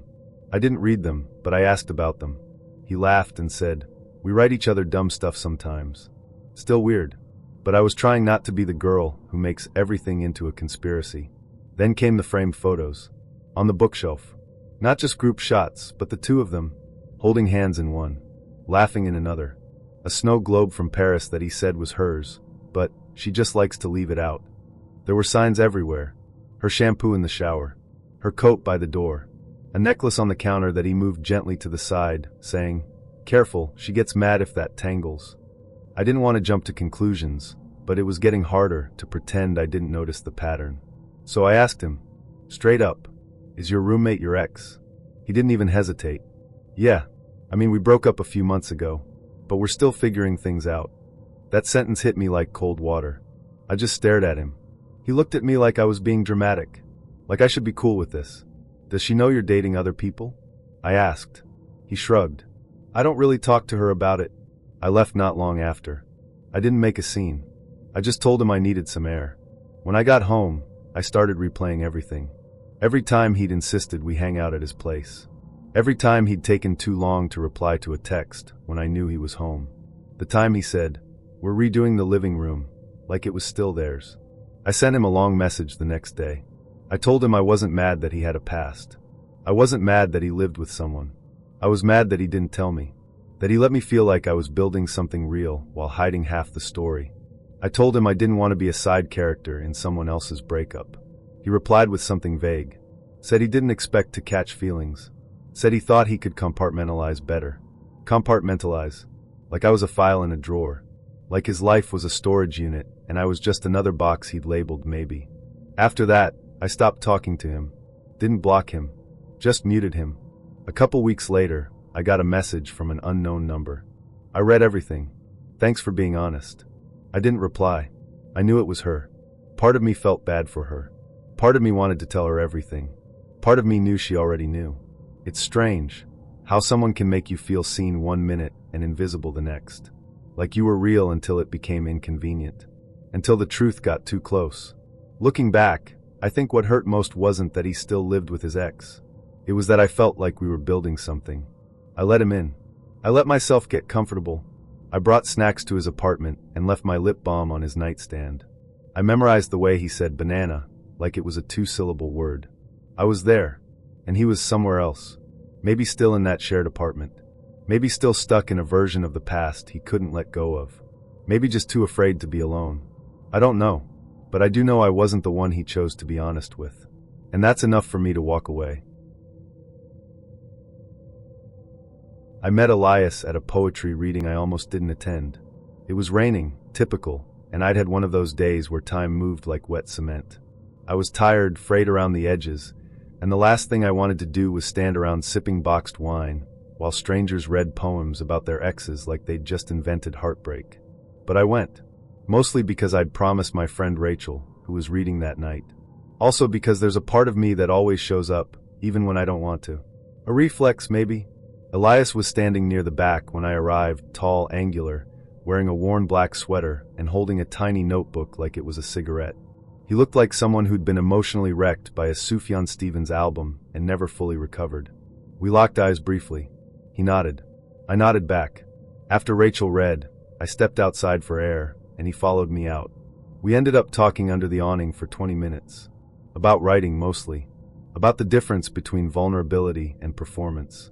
He said he hated most contemporary poetry because it weaponized trauma in a way that felt dishonest. I said I appreciated any poetry that didn't use ellipses like glitter. He laughed. It was a good laugh. Unpretentious. We exchanged numbers before I left. He texted me later that night. Today was gray, but you weren't. I smiled. Typed, deleted, then replied. Careful. I'm not always this legible. He sent back a winking emoji. No words. We started texting every day after that. Not just small talk. Real things. Stories. Fragments. Snippets of essays we hadn't written yet. Memories that felt like they still belonged to someone else. He sent me a playlist called For Walking at Night in Cities You Mississippi. It was perfect. Our first date was at a used bookshop that doubled as a tea bar. He wore a navy button-down and smelled faintly of bergamot and something woodsy. We walked the aisles slowly, pulling down books and reading each other lines we liked. At one point, he handed me a dog-eared copy of James Baldwin's Giovanni's Room and said, "This is the loneliest book I've ever loved." I didn't ask what he meant. I just nodded. Because I felt it too. We sat on a bench outside the shop afterward, sipping tea and watching the sky bruise toward evening. He asked me about my writing. I told him I hadn't published much lately, that I'd been too careful, too guarded. He looked at me and said, "You don't seem guarded. You seem precise." That one sentence cracked something open in me.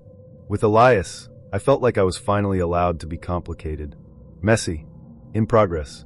He didn't flinch when I told him about my panic attacks or how I sometimes cried in the frozen food aisle for no reason. He just listened, asked questions, never tried to fix it. We started seeing each other regularly. Late dinners, long walks, occasional sleepovers that weren't about sex so much as proximity. I'd wake up and find him already writing in his notebook, brow furrowed like he was translating a dream. Once, I asked what he wrote about. Everything, he said. Whatever lingers. He'd read bits to me sometimes. Vague things. Abstract. But beautiful.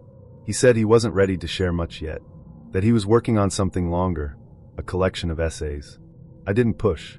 I was falling for him in that quiet way that you don't notice until you've already landed. There was no grand moment. Just a series of small ones.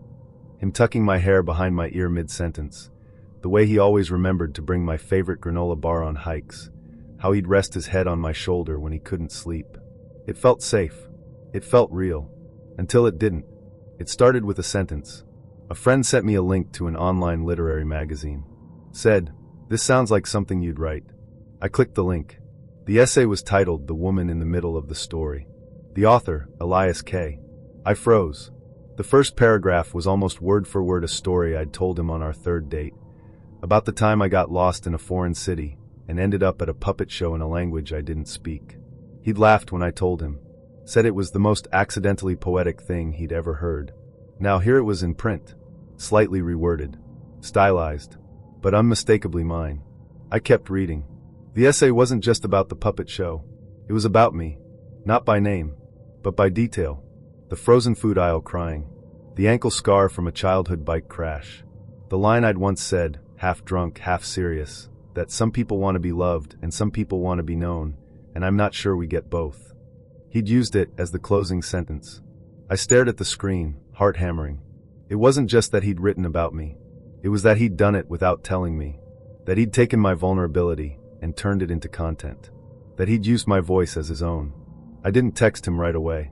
I needed time to decide what kind of anger I was allowed to feel. When I finally did reach out, I kept it simple. "Hey, read your essay." He replied quickly. "Was gonna send it to you. It just went live." I waited. Nothing else came. So I asked, "Did you think to ask me first?" He replied, "It's not about you. It's about the idea of you. There's a difference." That's when my stomach turned. Because I'd heard that before. From men who didn't want to be accused of stealing, but didn't want to credit the source either. Men who used inspiration as a shield. I called him. He answered on the second ring. Sounded calm. Like he was expecting this. I didn't name you, he said. I changed details. You used my words, I said. You used my life. He paused. I thought you'd be flattered. You said you wanted to be seen. I didn't say I wanted to be published. Silence. He exhaled. I write what I feel. That's all I've ever done. No, I said. You write what I feel. That's different. He didn't respond. I hung up. In the weeks that followed, I kept waiting for an apology that never came. What I got instead were more essays. More pieces published in obscure but respectable journals. I read each one like someone scanning a crime scene for fingerprints. And I found them. My metaphors. My grief. My stories. Rewritten. Reframed. But mine. I started to feel hollowed out, like I'd been mined. My voice, once something I protected like a candle in the wind, now echoed back at me in someone else's prose. I stopped writing for a while. Couldn't find the point. Every sentence felt like a risk. Every paragraph a potential theft. And isn't that the worst kind of betrayal? Not the romantic kind, but the creative one. The kind where someone doesn't just break your heart, they borrow your soul and forget to return it. Months later, I saw him at another reading. He was standing near the back again, same sweater, same notebook. When he saw me, he smiled. Small. Careful. I didn't smile back. I walked past him and sat in the front row. During the Q&A, someone asked him what inspires his writing. He answered, people who let me in. I stood and left before he finished the sentence. I've started writing again. Slowly. Privately. Not everything needs to be shared. I should have known from the first invitation. It wasn't a date. Not really. Just a few of us meeting up at this wine bar. Super chill. You should come. Rowan sent the invite in a text with a dancing emoji and no punctuation, which somehow made it feel both casual and urgent. We'd only texted for a few days after matching on the app. Nothing intense. Just easy banter, quick jokes, a shared love of niche snacks and weird documentaries. I wasn't expecting fireworks, but I also wasn't expecting a group. Still, I said yes. I showed up at the spot, a dim, semi-fancy place with overpriced cheese plates and people who wore turtlenecks unironically. Rowan waved me over to a corner booth full of 5 other people. No name tags. No intros. Just a quick, this is him, like I was a surprise guest on a talk show. I sat down in the only open seat, which happened to be across from a guy named Micah, who immediately asked me if I'd ever tried ayahuasca. Rowan seemed at ease, sipping her orange wine, laughing with the guy next to her, some dude in a denim jacket who clearly knew his way around a smirk. I tried to play along, asked questions, listened, smiled, but the whole time, I was trying to figure out where I fit. She didn't really talk to me. Not directly. Just included me in her laughter, tossed me a comment here and there. Enough to make me feel seen, but not enough to feel chosen. At the end of the night, she gave me a quick hug and said, "This was fun. Let's do it again." I told myself it was just a casual first hang. That maybe she was shy. That maybe this was her way of easing into new connections. I didn't realize I was already losing the game. The next time we met up, it was another group thing. A trivia night at a bar that smelled like damp wood and fried pickles. This time, she introduced me to people by name. Even offered to grab me a drink. Progress. But then I noticed the same guy from before, denim jacket, was there again. This time, they sat next to each other. Their knees touched under the table. She laughed at his jokes before he finished them. I tried not to read into it. Maybe they were friends. Maybe she was just flirty. Maybe I was being insecure. I kept showing up. Game nights. Picnics. Birthday drinks for people I didn't know. Once, a movie night where they watched an obscure horror film in someone's backyard and passed around a single bottle of mezcal like it was communion. I was always invited. Never alone. And always he was there too. His name was Reed. He was charming in that understated way that makes you feel like you're trying too hard by comparison. He played guitar but didn't talk about it. He worked in something vague like creative strategy. He wore rings. Rowan always seemed buzzed around him. Not drunk, just alive. Like she was tuned to a different frequency when he was near. I kept waiting for a clue. A clear line. Something that would let me know if this was worth holding on to. She never gave one. But she kept texting me. Kept inviting me. Kept responding with OMG yes, and you're the funniest, and I'm so glad you came. It was just enough to stay hopeful. Then came the night that broke it. She invited me to a chill dinner at her place. Said it was just a few friends. I showed up with wine and a dumb joke rehearsed in my head. She opened the door barefoot, wearing a big sweater and leggings, her hair in a messy bun that looked too good to be accidental. There were 7 people there. I didn't know any of them. Reed, of course, was already on the couch, legs crossed, sipping from a mug like he lived there. I sat in the corner of the room, smiling, nodding, asking the usual get-to-know-you questions. Then during dinner, chickpea stew and crusty bread, someone made a toast. A woman with pink hair raised her glass and said, "To Rowan's bravery," for finally saying something. Everyone clinked glasses. Rowan blushed. I didn't understand. Later, in the kitchen, I asked her, "What was the toast about?" She looked at me, eyes caught mid-flicker. "Oh, nothing. Just some drama." I waited. She sighed. "I told Reed how I felt. That I liked him." I nodded slowly. "And?" She smiled. "He said he needed time to figure things out. But he didn't say no." I stood there, holding an empty glass, heart sinking into the floor.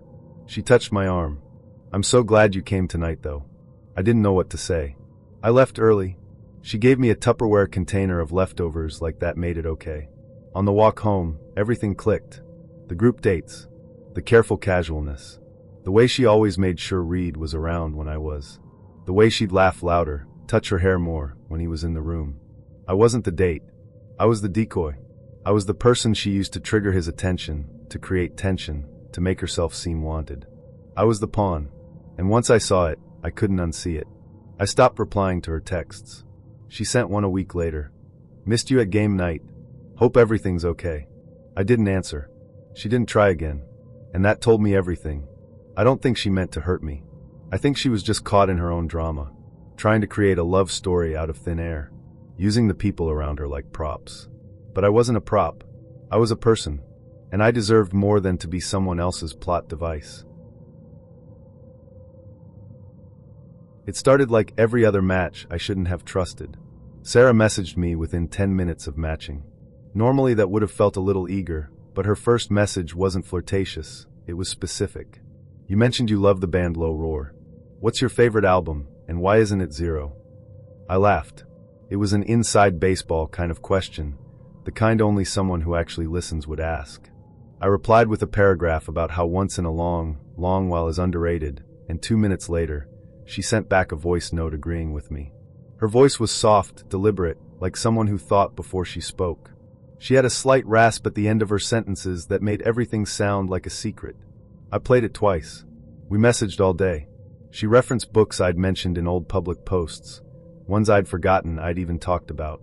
She joked about my favorite directors, quoted one of my tweets back to me, slightly embarrassing, and said she'd always wanted to meet someone who understood melancholy that doesn't need to be fixed.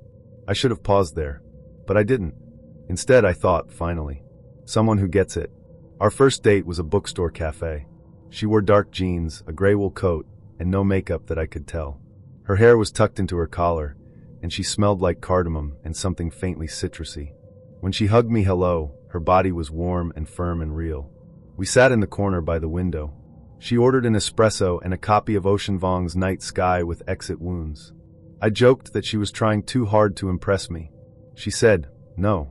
I just like when people feel seen." We talked about everything. Childhood. Movies. The weird tension in being someone who's both analytical and romantic. She told me she liked the way my mind worked. That she'd never met someone who paused mid-sentence to find the right metaphor. She said it like it was rare. Like I was rare. That was the first time I felt the flicker of something off. But it passed. The next few dates were just as smooth. Too smooth. She brought up a short story I once published in a niche literary magazine. Said it made her cry.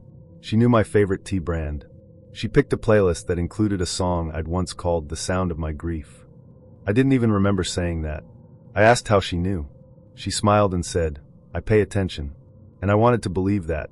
I really did. Because she made it so easy. She laughed at the right moments. Got quiet when I needed space. Touched my wrist when I was spiraling during a story. Once, when I was talking about my mom's health, she just reached over and held my hand without saying anything. It felt like she knew me. But at some point, I realized I didn't know her. Not really. She told me surface-level things. That she worked in digital marketing. That she had a dog named Luca. That she was an only child. But there were no stories. No messy, unplanned tangents. No accidental reveals. It was like every sentence had been edited. It was a Tuesday night when it started to unravel. We were at her apartment, sleek, minimal, all in neutrals. Everything smelled like lavender and vetiver. I was looking for a charger and opened the wrong drawer. Inside were printed pages. Dozens of them. Some were articles. Others were my tweets. My Medium posts. A few were screenshots of old bios from websites where I'd been listed as a guest speaker. One was a transcript of a podcast I'd been on 3 years earlier. It was a dossier. I stood there holding one of the pages, not moving. She walked in, saw me, and froze. I didn't say anything right away. Just held up the paper. She set down her mug and said, "I can explain." I forced a laugh. "I'd like that." She sat on the edge of the couch, carefully, like one wrong move might shatter the room. "I do backgrounding for a living," she said. "Brand research. Reputation management. It's part of my job to know things. I guess. I just couldn't turn it off." I said nothing. She added, "You're very searchable. And very consistent. That's rare." That word again. Rare. She said she'd looked me up after our first date. That she was curious. That she wanted to understand me before investing her time. That she didn't want to waste either of our energy on something that didn't have potential. So she studied me. And then she mirrored me. I asked her point blank, "Were you ever just yourself with me?" She looked up. Her eyes were glassy but not wet. "I don't know." And that was the most honest thing she'd said. Because the truth is, I don't think she meant to manipulate me. I think she was trying to be what she thought I needed. I think she believed that if she reflected me back perfectly, I'd finally feel at home. But people aren't mirrors. They're windows, or doors, or mazes. And I wanted to walk through her, not see myself in her. I left that night without a fight. No shouting. No accusations. Just silence. She texted me 2 days later. "I didn't mean to hurt you. I just didn't know how else to connect." I didn't reply, because I didn't know what would have been real anymore. Was she drawn to me, or to the version of me she had studied and memorized? Did she love my stories, or the way they made her seem more compatible? Did I fall for her, or for the version of myself she projected back onto me? I still think about her sometimes, in quiet moments, when I'm listening to music she once sent me, or when I read a line in a book that sounds like something she would have underlined. And I wonder, if we'd met by accident, if she hadn't known anything about me, would we still have connected? Or was the connection just a trick of the light? A mirror, placed at the right angle, reflecting back the person I already believed I was. Okay, so I met this cute guy on Tinder.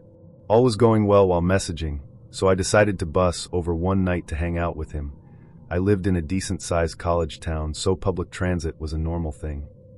Anyways, sounded like a good idea in theory, yes? Wrong. I have IBS and an anxiety disorder. We all know where this is going.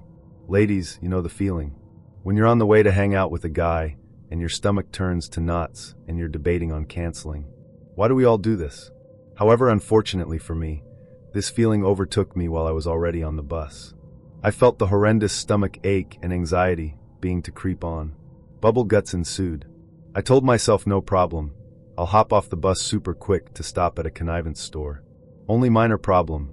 I realize we are already in the suburbs, and I am 5 minutes from his house. I have to accept my fate. By the time I get off the bus, I am bending over in pain trying to suction the shit inside of me from leaving my body. I end up nearly running to his house to try to save my favorite American Eagle jeans. I get there and greet him, and politely ask to use the washroom. I turned on the faucet to try and drown out the sound of me literally dying. I was having some of the most extreme IBS shits of my life. Not only that, but my stomach was so upset that I started violently puking up my guts. So loud. There's no way that faucet was drowning out the noise of anything at that point. I had accepted the fact that there I was, stuck in a hot guy's washroom, absolutely obliterating it. I hoped I could just blame it on food poisoning and spend the night watching movies on the couch. I was planning my whole act when I went to flush. And then the unimaginable happened. I clogged the fucking toilet. I have never clogged a toilet in my life, and of course it had to happen right then and there. So I did what any rational person in that situation would do. I left. I simply put the seat down, ordered an Uber, washed my hands, and left. Told him I'll be right back. As soon as I left the house, I blocked him on everything. It has been 3 years, and I'm still ashamed and mortified. This poor boy had to deal with all of that and unclog his own toilet while just trying to get some pussy. It started with a snake emoji. That's what he sent after I commented on his profile bio. Snake Dad. Terrarium engineer. Cold-blooded friends only. I thought it was a joke. Or at least ironic. His pictures didn't scream exotic pet guy. He looked more like a barista or a plant shop owner. Soft flannel, sleepy eyes, a tattoo of a fern leaf on his wrist. We matched on a Sunday night. He told me his name was Eli. He was 31, worked as a freelance illustrator, and lived about 15 minutes from me. He sent me a picture of his studio, a second bedroom with 3 bookshelves and a large glass tank in the corner. She's shy, he said, referring to the snake. But she's good company. I wasn't sure how to respond. I've never liked snakes. But I tried to keep an open mind. People love all kinds of pets. I figured if he was responsible and gentle with it, it was just a quirky detail. He asked if I wanted to get a drink later that week. I said yes.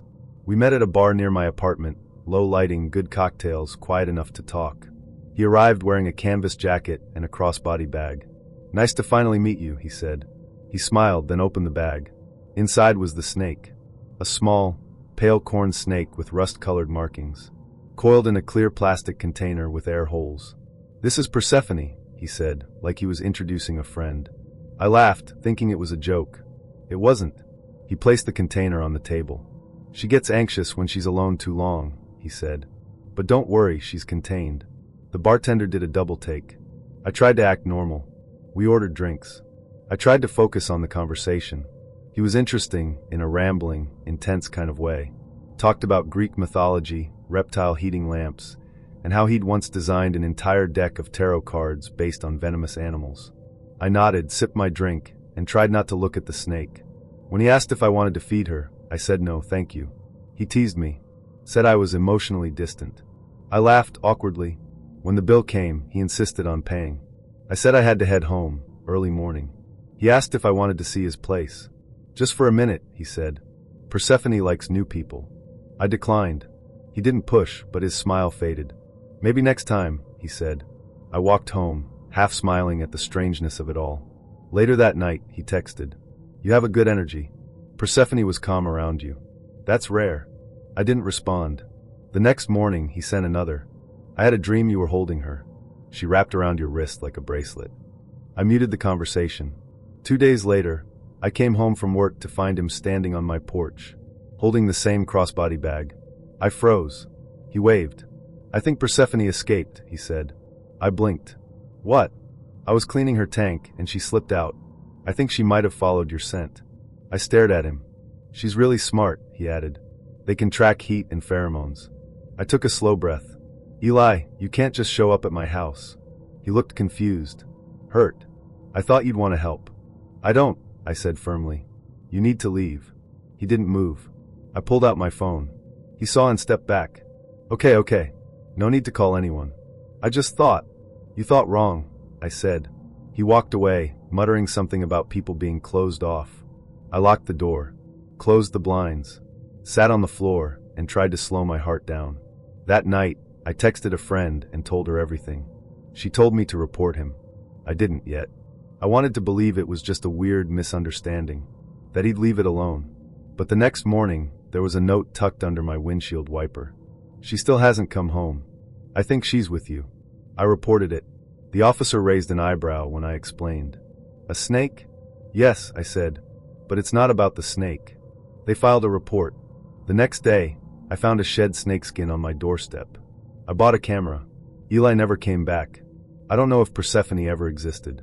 Maybe she did. Maybe she didn't. But I still check under my bed before I sleep. His name was Kyle.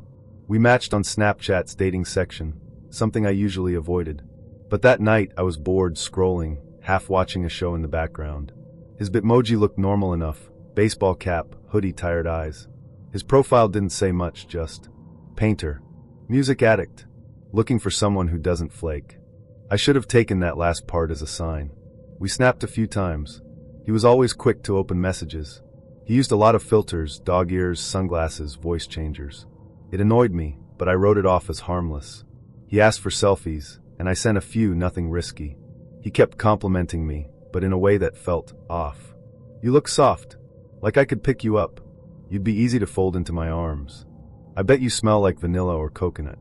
It wasn't vulgar, but it made my skin crawl a little. When I didn't respond fast enough, he'd send strings of messages. You there? Don't ignore me. I told him I wasn't comfortable with how pushy he was, that I didn't owe him instant replies, that I wasn't interested anymore. I blocked him. That should have been it. It wasn't. The next day, I got a friend request on another platform, from a random account with no profile picture. I declined it. That night, I got a snap from a new username, F0LDUN2me. Blocked. Then another. Then another. Each time, a new variation on his name. All blocked. I started locking my Snapchat settings. Made my location private. Told my close friends to keep an eye out for anything weird. I changed my profile photo and username. Then I forgot about him. For a while. 2 weeks later, I went to my best friend Jess's house for a sleepover. We'd done this since high school, movies, snacks, talking until 2 a.m.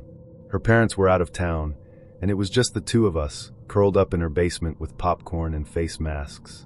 Around midnight, I went upstairs to get more soda. That's when I saw it. A shadow outside the glass door. At first, I thought it was a tree. Then it moved. I froze. There was a man standing on the patio, wearing a hoodie, and a mask, plain white, like a blank Halloween prop. His hands were pressed to the glass. Watching. I whispered for Jess. She came up, saw him, and gasped. We turned off the lights. Crawled away from the door. Jess grabbed her dad's old baseball bat from the closet. I called 911. While we waited, we peeked again. He was still there, holding something up to the window. A phone, with Snapchat open. My profile photo. My username. A message typed out on the screen. Shouldn't have blocked me. Jess's dad got home 10 minutes later. He'd come back early from a trip. When he saw the guy on the patio, he stormed out the front door, circled around, and tackled him. Held him down until the cops arrived. It was Kyle. He had 3 phones. A knife. A set of printed photos, screenshots from my stories, my selfies, my Bitmoji. He'd found Jess's address through a tagged location from a post I'd made weeks earlier. He never said why he wore the mask. Maybe he thought it made him unrecognizable. Maybe he thought it made him special. He was arrested that night for trespassing, stalking, and unlawful surveillance. His Snapchat accounts were reported, deleted. His devices were seized. I gave a statement, got a protection order. But for weeks after, I couldn't sleep. I kept staring at my phone, wondering how many times I'd shared too much. A photo of a smoothie with a cafe tag. A sunset shot from my bedroom window. The background of a mirror selfie showing my mailbox. He'd pieced it all together, one snap at a time.